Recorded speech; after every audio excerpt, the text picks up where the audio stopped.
Most brands think they sell luxury. Very few actually create desire. This is the difference. The Future of Luxury podcast with Dr. Daniel Langer.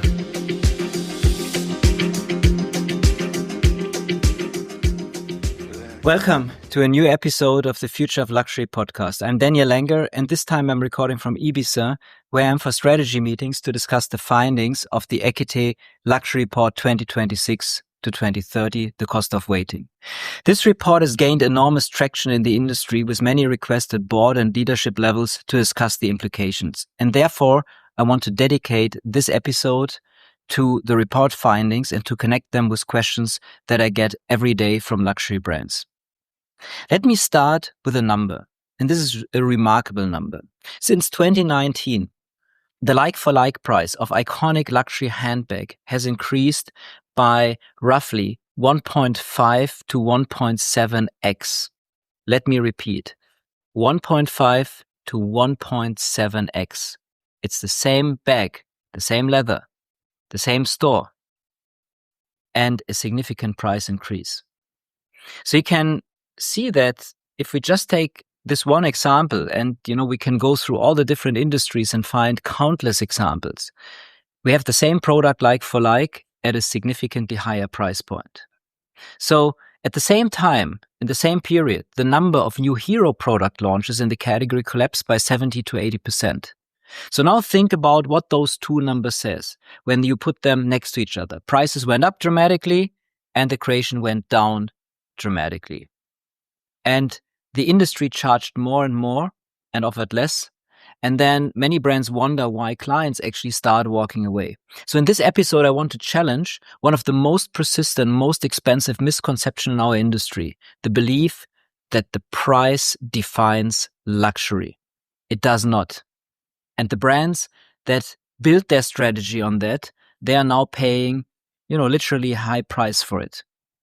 Here is how the thinking usually goes inside a brand. So let's pick, a random brand. And very often I hear things like, we are luxury brands and luxury somehow means expensive and a beautiful design. And so we have all of this. And so therefore, if we raise prices, we can become even more luxurious.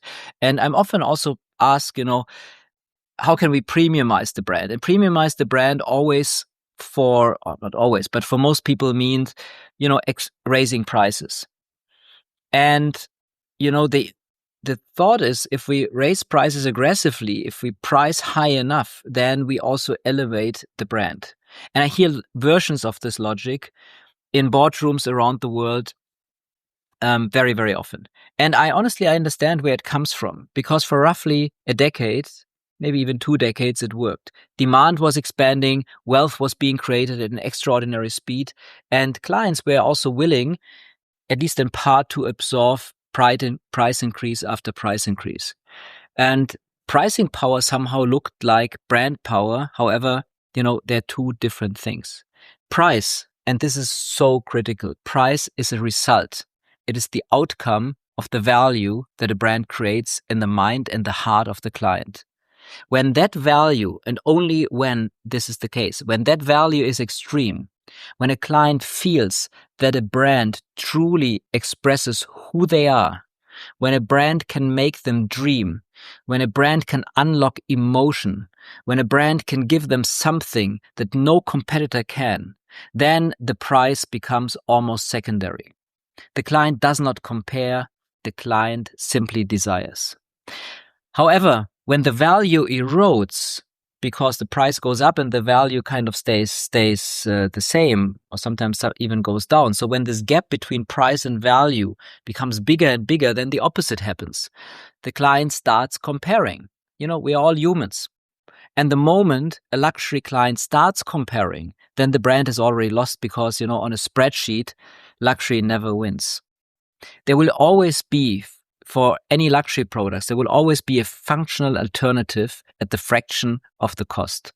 So this means that the entire category somehow depends that clients never open the spreadsheet, but let their emotions talk. This is the core of what I call extreme value creation.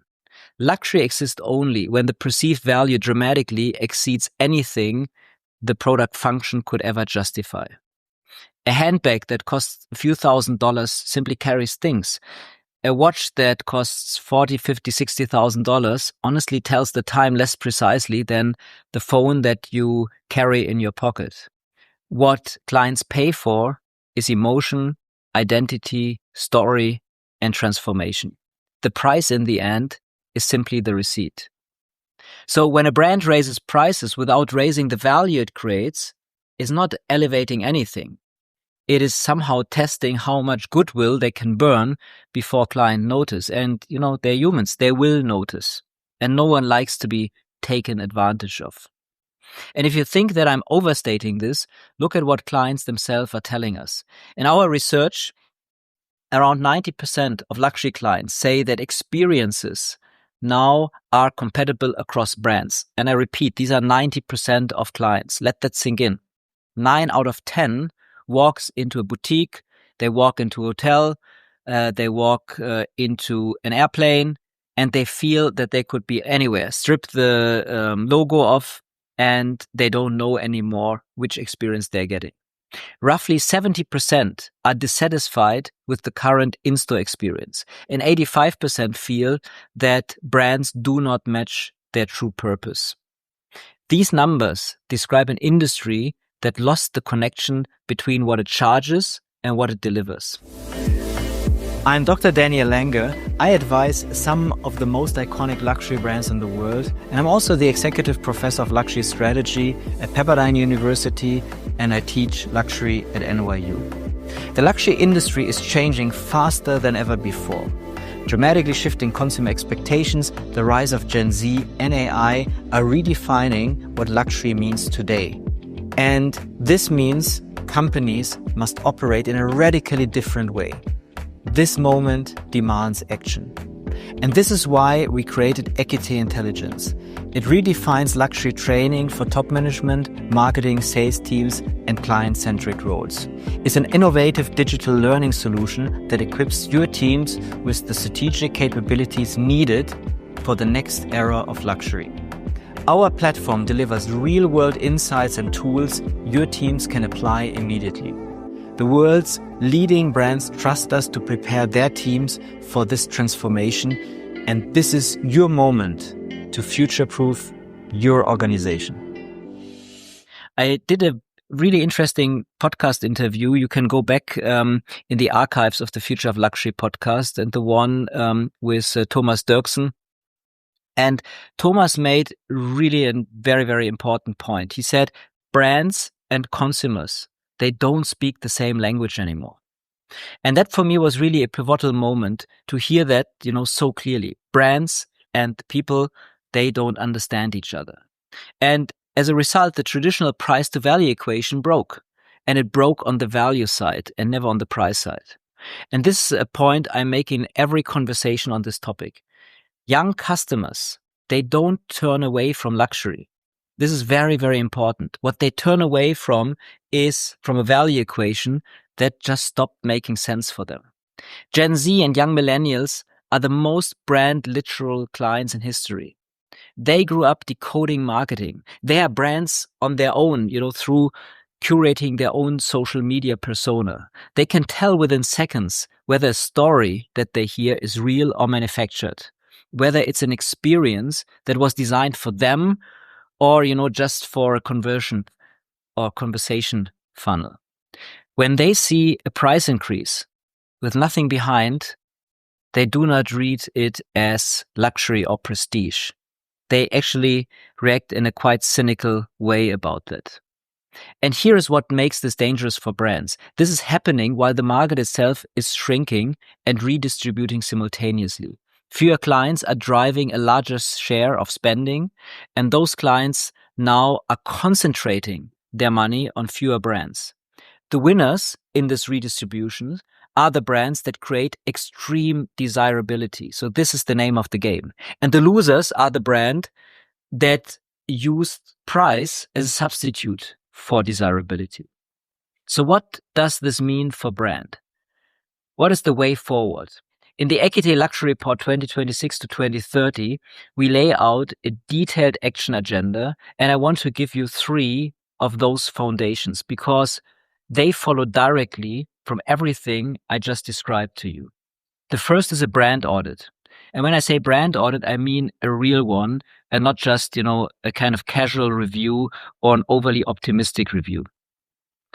We do a lot of brand audits with brands across practically all different categories.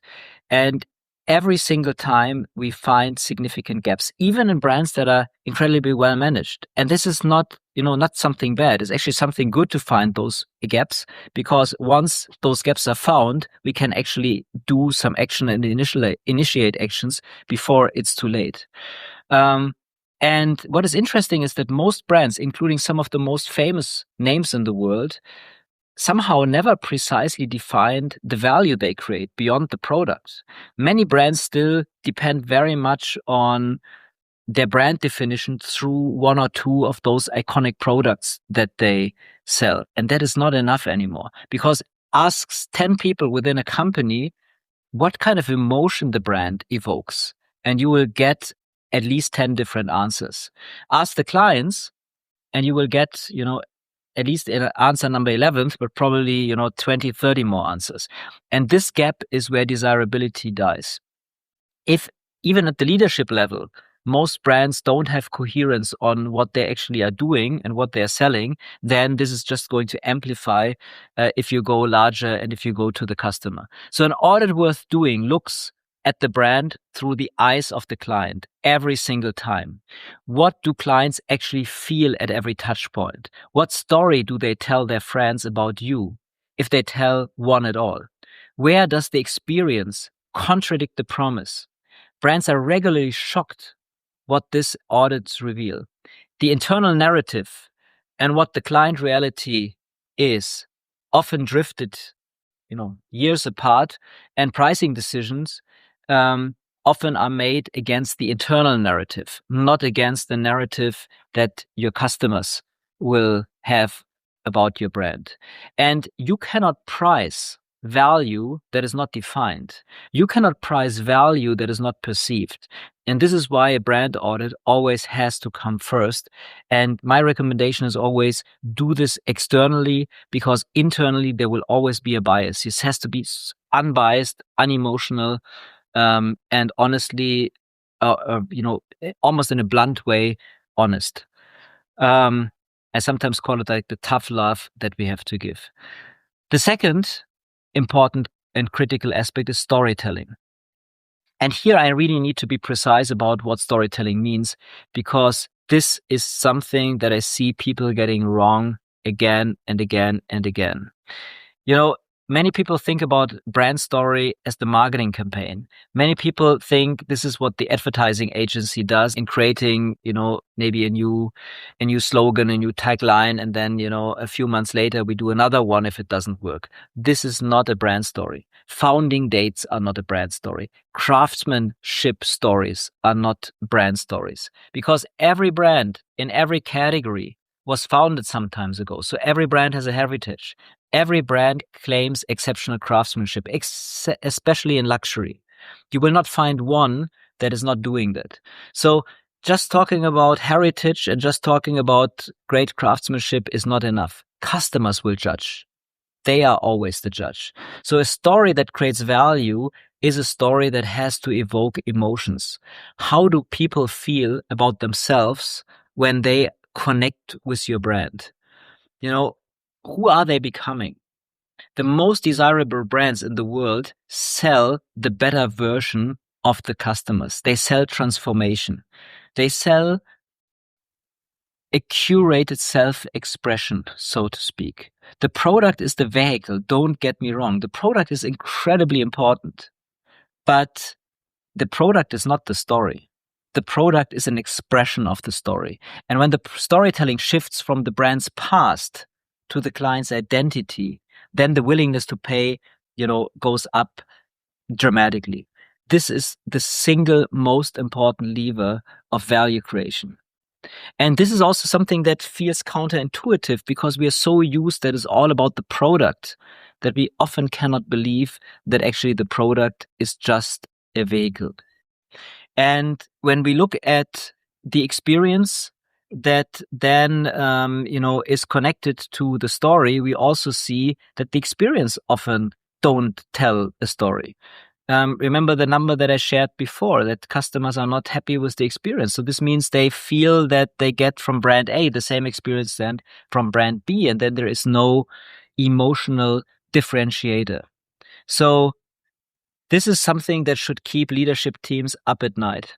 And that figure is fundamentally a design failure. Markets do not create that figure. Brands did it by treating the experience as a retail operation rather than the primary carrier of value. We have to connect the experience always to the brand story. Every single touch point either builds the dream or it erodes it. Every single touch point. Think about an email that you sent, the tone of that email. Think about, someone walking into a hotel or into a store. What happens in the first seconds? Does the client advisor remember you? Does the person remember you as a human, or are you remembered as a walking wallet? What happens after the purchase? And these are all things where we see in every single experience audit huge gaps. I'm Dr. Daniel Langer, and after advising many of the world's most iconic luxury brands and teaching both at Pepperdine and NYU, I've seen how quickly the luxury industry is evolving. And the reality is, most universities simply can't keep up. Today's students want more than theory. You want industry-relevant skills and real frameworks. You want a clear path into fast-growing fields like luxury fashion, luxury beauty, luxury hospitality, and other luxury sectors.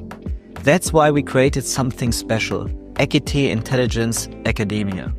It's a rigorous, industry-backed luxury education ecosystem. It lets you add a globally recognized luxury certificate directly to your MBA or undergraduate degree.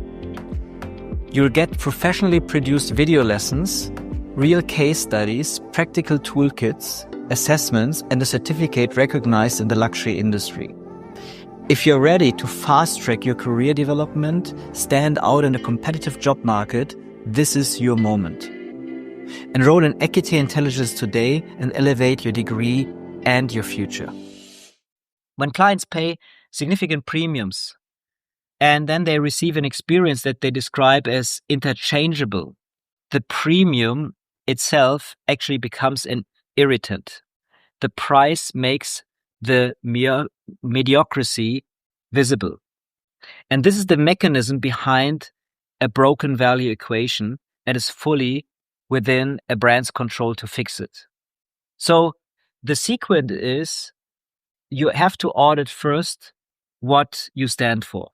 Then you have to tell a story that really represents an honest, authentic point of view. And then the experiences that you design have to make the price feel inevitable and not almost like a joke, so to speak. That's the sequence. Notice that the pricing here itself appears nowhere, because when you do the things right, when you create an incredible story that creates desire, and then the experience amplifies that desire and makes the desire tangible, then the price is just a result. Because if you can create extreme value, you can also price for the value that you create. So the pricing power follows as a consequence. So why did we call the report the cost of waiting? And this is the uncomfortable part, and honestly the reason why the report has that title. Every quarter that a brand spends deferring the work that we just described, every time this kind of redistribution from the brands that don't do it to the brands that do it right continues. Clients who leave for a brand that makes them feel something do not come back when you finally fix the boutique experience, when you fix the hospitality experience a few years later. Desirability compounds, but so also does the absence of desirability. And brands that are winning right now are widening the gap, while others debate, whether the downturn is still cyclical and whether, the market will go up again. It is not cyclical. The market is being resorted, client by client, experience by experience. and every client decision is effectively permanent. If you lose the client, you will not get them back. I've advised luxury brands on several continents through multiple disruptions, and I've never seen a period where the distance between the winners and the losers opened this quickly. The window to act is real, and it's closing at different speeds in different categories, which is exactly what the report maps out, sector by sector, region by region, from personal luxury goods and watches to hospitality, automotive, wellness, and real estate. So let me leave you with a thought that I opened with, and I want to state it plainly. Price does not define luxury. Value defines luxury. So we have to obsess about value. The price merely reflects the value. Brands that understand this sequence, they will be able to command higher prices if they do all the work right than ever over the next 5 years. Because the clients driving this market reward extreme value with extreme loyalty. However, brands that keep confusing the receipt with the reason will keep rising prices into an audience that has already stopped listening. If this episode resonated with you, the full analysis, including the complete action agenda and our projections to 2030, is in the Équité Luxury Report 2026 to 2030. You will also find all the links in the show note. And if you found this useful, please subscribe to the Future of Luxury podcast, share it with friends and colleagues who will benefit from the insight, and also follow my personal Substack. It's danielanger.substack.com. And there you can find every Friday my Langer on Luxury column. It's an in-depth analysis on the most pressing topics of the industry. And also please follow the Équité Intelligence Substack, where you get more information about the topics in this episode and much more. You will find all of the links in the show notes. I'm Daniel Langer. This is the Future of Luxury podcast. Thank you for listening. If this changed how you think, share it with someone who needs to hear it. Bookmark this show, new episodes regularly, The Future of Luxury with Dr. Daniel Langer.